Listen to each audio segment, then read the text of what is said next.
In today's video, we're going to be covering the internal and external module system in the latest FrSky transmitters.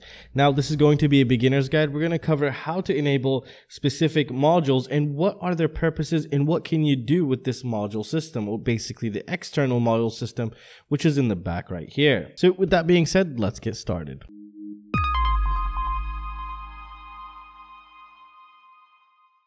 So as of FrSky's or OpenTX's latest firmware release, which is 2.3.5, you no longer need to enable the multi-protocol module stuff in the firmware. It just comes pre-installed and pre-enabled already, which is something really nice, and it makes the whole process much easier for everybody. Now, to update the firmware, we're going to cover that in a later video, but right now we're just going to discuss the internal and external modules, how to enable, how to use them, and what you might use each for. Some of the modules we're going to be covering are the Tbs Crossfire. I'm going to show you how I actually got this to work on the transmitter. All you need is a really cheap adapter with a little bit of hot glue, and you can get this to actually work perfect. Also, we're going to cover slightly the R9M Lite and which protocol you need to enable for the external module. Also the multi-protocol modules as well. These are some of the multi-protocol modules here. Now what these do is they will allow you to bind, for example, a Flysky receiver. So you'll be able to fly a quadcopter with the first gen Flysky receiver and also the second generation Flysky receivers, which I'll cover slightly also in this video. Let's go ahead and actually start off with the internal modules here. Now the internal module is what everybody's been using, especially in the default configuration. So for example, we're going to go ahead and select this model. Now, even if you create a model, what you're going to have to do is you're going to have to press, for example, you're on the main menu, you press menu, and then page. And then you're on page setup, which is number 2 here. And if we scroll all the way down, we see we have our internal RF right here. This is the internal module. And we also see we have the external, which is right there. We're going to cover the external in a bit here. Now, with the latest firmwares and the latest FrSky products, what you do is you only get 2 modes to run. Actually 3 options, but 2 modes to run. You have the Access, which is their latest software in order to improve latency. However, it does not work on D8. It just works on all of the latest receivers coming with the Access software or firmware on them. So you got to be careful with that. And for example, if you're running something like an XM Plus radio or an XM radio, Access D16 is what's going to work for you. So just keep that in mind. Right now, most of my receivers are pretty old, so I'm still running the Access D16 here. So just keep that in mind. Now, also something pretty interesting here, you can also reduce the latency. And again, we'll be testing the latency in an upcoming video here. You can see we can go down to 7 millisecond latency. So if you don't need more than 8 channels, you can have the best latency. Obviously, the more you increase, the latency also increases with it. Now, just for reference, I recently tested a Fat Shark HDO with the rapid fire. Its latency is around 14 milliseconds. So this will be spot on with your goggles latency, but it also depends on the camera. So that also plays a big role here. Now, in terms of binding on the internal RF, I'm pretty sure most of you know that. I've also released a video on that, and I'll have the playlist down below to that. So now we're going to go ahead and move into the multi-protocol modules. Now, there's many of them online. You have big ones for the bigger transmitters. You also have smaller ones. I have links to a bunch of multi-protocol modules linked down below. So for right now, we're going to use this UR-UAV FrSky one. So this is a rebranded UR-UAV made from FrSky right here. So the first thing you want to do, you always want to make sure your antennas are installed, just in case, because you can damage the internal RFs that are outputting here. So once we plug it in, we're not going to get any light right now because we haven't enabled it. Once we enable it, then it gives power to the module here. So let's go ahead and, for example, create a new model. So we're going to go ahead and create. And if you ever created this screen, just press exit. You don't have to worry about it. So now we have model 5 selected, which is the new one. And we're going to scroll down. So the first thing we want to do is we want to find the internal RF and switch that to off. And this goes for every other type of module. So as you can tell, the internal RF is already off here. But if it wasn't, then you just click on this until you go to off. Now we're on the external RF. So for the external RF, we got a bunch of different outputs. We have PPM, XJT. Now the XJT will allow you to run D8, and it's made by FrSky, and FrSky will be selling it directly with their new generation of FrSky transmitters in order to be compatible with the D8. As you can see, we can see Spectrum, Crossfire. So when we're going to set this up, we'll set up Crossfire here. Multi, which is the multi-protocol modules, that's what we're going to need right now. But we'll just quickly go through the menu. R9M is the fat R9M. Now we have the R9M Access. This is the big R9M Access. It's as big as this one here. The R9M Lite, which is this guy right here. We have the R9M Lite Access. So it would be exactly like this, but it would have the writing Access on it. And this is the R9M Lite Pro access. This comes all metal chassis, and it's like a huge heatsink. It's really nice actually.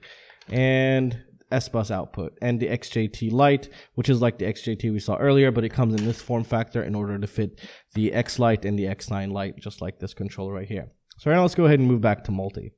This is where it gets interesting. So as you can tell, we went to multi, now we're greeted with this menu here. So from here, you can choose many different protocols. So this is FlySky. This is first generation FlySky. You're not really going to find this receiver that much unless you have something that's really old that was running FlySky. Then you might need to use this one, but I'll show you the real FlySky. That's basically what everything is running right now. So we can see we have hubs in. Here's FrSky. So for example, if you had an old receiver or these little micro quadcopters that have an FrSky receiver, the internal RF will not connect to it because the internal RF no longer supports D8. So with this multi-protocol module here, what you can do is once you choose FrSky, currently it's on D16, you can actually switch to D8. So you'll still be able to use D8 here. And we have D16 8 channel. This is slightly faster than the normal D16. V8, I have no idea what uses V8. This is the EU for European Union. This is, I think, D16. And this I think both of these are actually D16 because D8 is illegal in European Union as far as I know. So yeah, we have FrSky, we have HiSky. You know, there's a bunch of these toys in the market. We also have Spectrum here and Devo, and yeah, I'm just gonna go through them. SEMA X, you know, those little toy quadcopters. There's a ton of things here. We still haven't seen the FlySky though, so keep that in mind. See, this is the FlySky 2A. This is the latest receivers from FlySky you could use. I think they also have the 3A, but the 3A won't work on this, so just keep that in mind here. And you'll be able to easily just bind. So I'm going to just simulate it with, for example, a D16 one. There's so many there. Here's some more FrSky stuff. I don't know what that is actually. So there's quite a lot of protocols here that you could play around with. And you can see the documentation online from the product description usually. So now we're just going to go back real quick. And we're going to go into the FrSky D16 for right now. So here's FrSky, and I'm going to keep it D16. I'm going to show you how to bind. It's very simple. You're going to go down, it's the same thing. And you also do have a bind right there. So for example, here we have an old XSR, I think, or X4R. Receiver here, and we're going to use that multi-protocol module to connect to it because we have the internal RF to off. So as you can tell, currently it's blinking. That means it's not bound. So we're going to put it in bind mode real quick. So I'm going to hold the button, give it power again. Now we're in bind mode here. So now this is currently in bind mode, and what we want to do here is we just want to go ahead and click bind. And as you can tell, even the multi-protocol module supports the telemetry and stuff. So we're just going to say 9 to 16 telemetry on.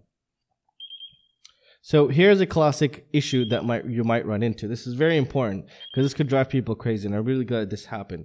So as you can tell, nothing is going on here. Now, this is kind of like a small bug that's been in every single transmitter that I've used the multi-protocol module on.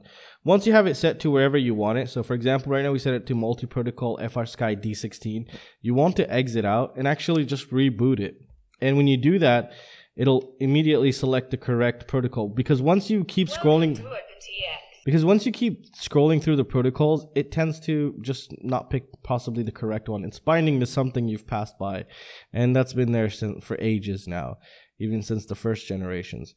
So here we go. And now we're going to go to the bind. This is still in bind mode right now. And I'm going to go ahead and click bind, 9 to 16. As you can tell, now it has been bound. So we can go ahead and exit, and power cycle the receiver here. And this works again for everything, for even the FlySky ones. If you use the FlySky protocol, then you could use the FlySky receiver along with it. So you can tell now we're connected, and this should actually give us slight telemetry here. And you could take advantage of the RSSI here.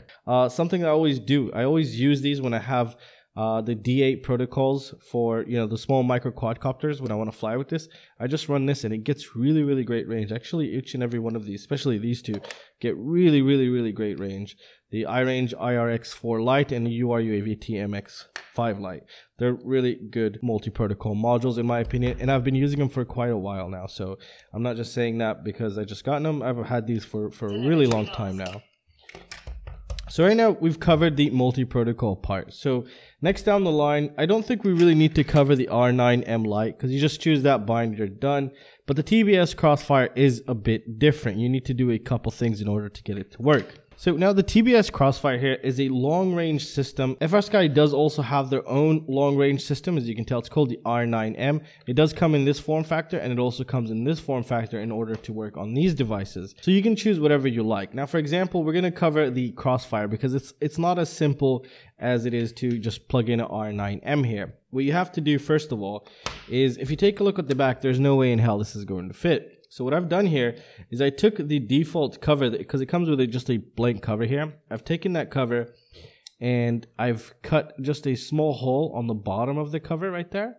And this part right here actually goes to an X-Lite. It's an adapter to make these guys fit. And I just glued it to the cover of this right here. And then you get these wires sticking out. And all I have to do now is make sure where all the wires are bunched up, you want them to be to the right side here. So just keep that in mind. It's very important. I don't think anywhere online really shows you where that really goes. And now I plug it in, and now I have a full-blown module bay. I could even use the larger multi-protocol modules if I wanted to. It'll also work. And now I can just go ahead and grab this guy and plug him right in. I'll have a link to everything down below. So if you wanted, for example, to make your own adapter like this, all you're going to need is just super glue, or not, super glue or hot glue. I use hot glue. So now we have our TBS Crossfire module plugged in. What's next? Well, it's not as simple as the multi-protocol module, even though you might think that's a bit complicated. You're going to have to go into the menu, and we're going to have to run a couple Lua scripts in order to get it to work. Now, what you need to do is make sure you're on the latest firmware, which is 2.3.5. And you also want to make sure you have the SD card content on an SD card and in the correct format and plugged in, because that's where the script lies in order to enable the TBS Crossfire. So let's go ahead and do this together here. So we're going to go ahead and just create another new model. I'm just going to press exit here. And now let's move to the exit. We'll just come back to this menu. We press menu. We're going to go to page. Again, we're going to go to the setup just like we did before. We're going to go to external RF, and we're going to look for CSRF, which is Crossfire right here. So once we choose the Crossfire here, what happens is it initializes the pins in the back to the correct thing in order to have the Crossfire work. We still have another step to do here. So what we want to do is we want to go to exit, and we actually want to hold menu. And you go to a different setup. It says radio setup. The usual one is if you just press menu, you go to model select, but you want to hold menu. So we hold menu, and we get on this page, and we get to see that we still have 7 more pages to go. So now we could go ahead and go to page. So there's many ways to access these scripts. This is one way here. So on page 2, we can go down to scripts, and then we can go down to tools, I remember. Yes. And then we can go down to Crossfire. And then here we have our Crossfire scripts. Now, what you want to do is, you might think just to click it, but if you click it, as you can tell, nothing happens from here. So you actually want to hold it, and then you get this menu, and you just press execute. So right now, as you can tell, it already sees our TX. TX is basically the module, because the TX stands for transmit data. So now I'm going to get my receiver and apply power. However, I'm already bound, but binding again is going to be a very simple process I can show you how to do as well. So now since I'm bound, you might not get to see this, but since I'm bound, the receiver just got picked up. But for example, you're not bound, so you go to the TX here, you just click on it, and you can see binding right here. So you could bind right from there if you needed to. You can't bind from the other way. Now make sure you choose the correct maximum output power, whatever is legal in your area to run this. We have 25, 100, and 250 milliwatts on this. We also have dynamic power, which allows it to change the power when necessary, when it needs. Frequency, make sure you are flying within your legal frequencies. Now, as far as I know, 915 is for the US, and we have 868 for European Union. And here you can play around with some of the other settings here, but you could just leave them as is here. So now we're basically bound. Once you bind, you'll actually get to see that there. Now in the receiver section, you could do quite a lot actually.